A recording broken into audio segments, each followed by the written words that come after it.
బంధువులే భూరాబందులు. తండ్రి మాటను కాదని సోదరి కుటుంబంపై కక్ష సాధింపు. పచ్చని పంట పొలాలపై విష రసాయనాలతో దాడి. దిక్కుతోచని స్థితిలో తండ్రి సోదరి కుటుంబం. కసింకోట మండలంలోని కొత్తపల్లి బుచ్చయ్యపేటకు చెందిన అల్లం సన్యాసి అనే రైతుకు 3 కుమార్తెలు. అందులో ఒక కుమార్తె కొడుకును మనవడును దత్తత తీసుకున్నాడు. కొన్నాళ్ల క్రితం తనకున్న వ్యవసాయ భూమిలో కొంచెం 2 కూతుర్లకు రాయిగా ఎక్కువ శాతం తన మనవడి పేరుపై రాశాడు. దీంతో ఎవరికి వారే రిజిస్ట్రేషన్లు చేయించుకుని పట్టాదారు పాస్ పుస్తకాలు కూడా పొందారు. అనంతరం కొద్ది రోజులు గడిచిన తర్వాత దురాలోచన కలిగిన 2 కుమార్తెలు తండ్రితో గొడవకు దిగి 3కి ఆ భూమిని సమానంగా పంచాలి కానీ మా 2కి ఎందుకు తక్కువ ఇచ్చావు అంటూ నిలదీశారు.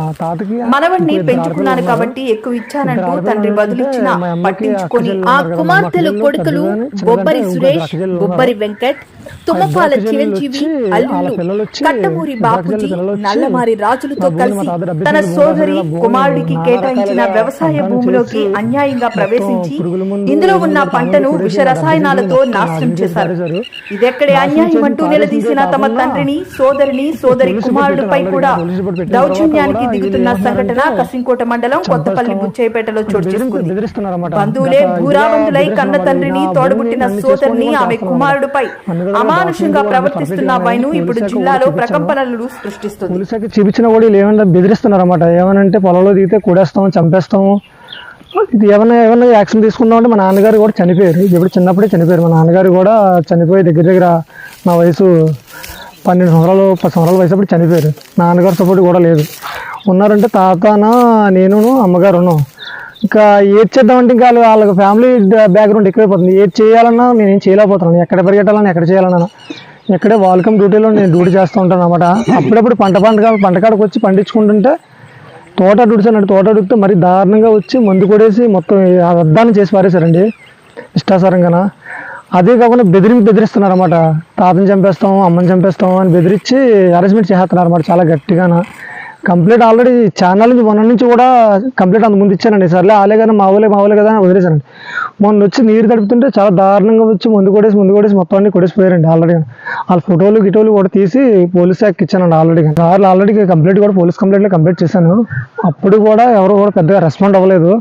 మళ్ళీ కూడా ఇప్పుడు నేను కంప్లీట్ చేశాను. నాకైతే నమ్మకం లేదు అసలు నాకు న్యాయం జరుగుతుందని. పోలీస్ కంప్లీట్ పెట్టాను కానీ నాకు న్యాయం జరుగుతుంది అయితే నాకు నమ్మకం లేదు. ఏ కాగితాలు రాయించుకున్నారు, కంప్లీట్ కూడా ఇచ్చాను ఆల్రెడీ. కానీ ఎఫ్ఐఆర్ ఫైల్ చేశాను అంటున్నారు.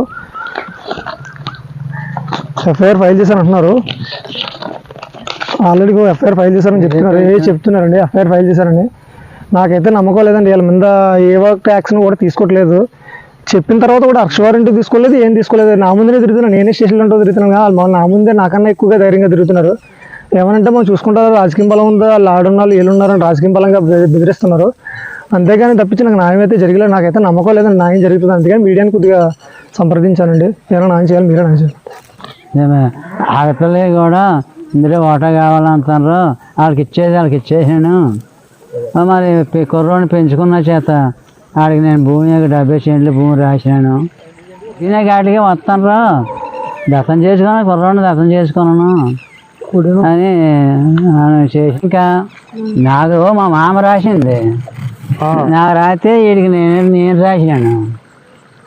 మనకి శివగోడికి వాళ్ళకి ఎంత ఇచ్చావు? వాళ్ళకి 35 సెంట్లు ఇద్దరు కలిపి ఒకటి కావాలంటారు. నాకెంత ఇచ్చావు? నమస్తే అండి, నేను అంశెట్ లక్ష్మణ్ కుమార్. ఇక్కడ మనం చూస్తున్నాం శుంకర శివ అని చెప్పేసి ఇతనికి చాలా అన్యాయం జరుగుతుందని చెప్పేసి హ్యూమన్ రైట్స్ దృష్టికి తీసుకొచ్చారు. మేము వాళ్ళకి సపోర్టెడ్గా వచ్చాం. ఇప్పుడు ఉన్న విషయం ఏంటంటే వీళ్ళ పెద్దమ్మ కొడుకులు అయినటువంటి బొబ్బరి శివ, బొబ్బరి సురేష్, బొబ్బరి వెంకటి, తుంపాల చిరంజీవి అనే వ్యక్తులు వీళ్ళ గతంలో కూడా 2-3 సార్లు ఈ వ్యక్తి మీద దాడి చేసి పోలీస్ కంప్లైంట్లు ఇచ్చినప్పటికీ పట్టించుకోకుండా ఉన్నారు. తర్వాత ఇప్పుడు ఈ ఏదో మందు తెచ్చి పుచ్చికారీ చేశారు. ఇతని దగ్గర వీడియోలు, ఫోటోలు కూడా ఉన్నాయి. సరైన న్యాయం జరుగుతుందో లేదో అనే ఆలోచనలో భయపడుతున్నాడు. బెదిరింపులు కూడా పాల్పడుతున్నారు. వీళ్ళ ఉద్దేశం, ప్రధాన ఉద్దేశం ఈ యొక్క భూమిని 70 సెంట్లు ఈ యొక్క శుంకర శివ యొక్క భూమిని వాళ్ళు ఆక్యుపై చేసి అనుభవించడానికి ఇతన్ని నానా రకాలుగా బెదిరిస్తూ ఇబ్బందులకు గురి చేస్తున్నారని మీడియా దృష్టికి తీసుకొచ్చాం. దయచేసి పెద్దలందరూ దీనిపై దృష్టి పెట్టి తగు చర్యలు తీసుకొని ఈ కుర్రాడికి న్యాయం చేయగలరని, బాధితుడిని కాపాడాలని, ఇతనికి ప్రాణాపాయం ఉందని చెప్పేసి గతంలో కూడా లెటర్లు ఇచ్చి ఉన్నాడు. ఇప్పుడు కూడా మనకి ఇవన్నీ చూస్తున్నాం. చెరుకు తోటను చంపేసి పురుగు మందులు కొట్టిన వాళ్ళు ఈ కుర్రాడిని ఏదో చేయటంలో అదేమీ లేదు. కాబట్టి చట్టాలు తీసుకొని న్యాయం చేస్తారని వేడుకుంటున్నాం సార్.